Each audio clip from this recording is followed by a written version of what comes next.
So, nilunod ko na nga yung sibuyas at bawang mga kalabis mo.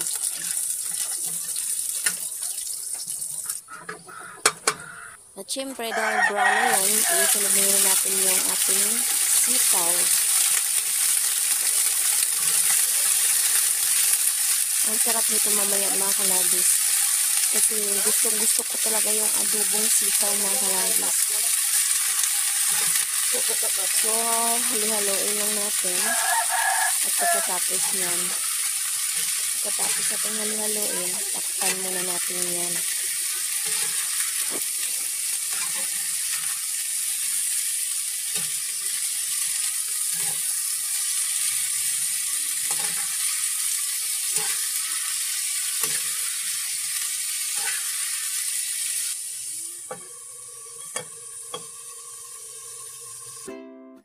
At dahil tapos na natin yung halo-haloin yung ating adobong sitaw, ang ating niluto, dito muna ako mga labis, tutulong muna ako saglit dito kila Alex. So habang pinapalambot pa natin yung ating adobong sitaw.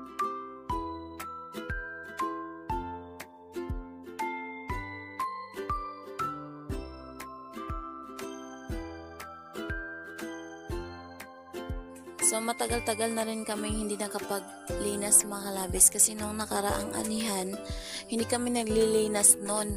So tinitracer lang namin yun kaya ngayon masakit sa paa kasi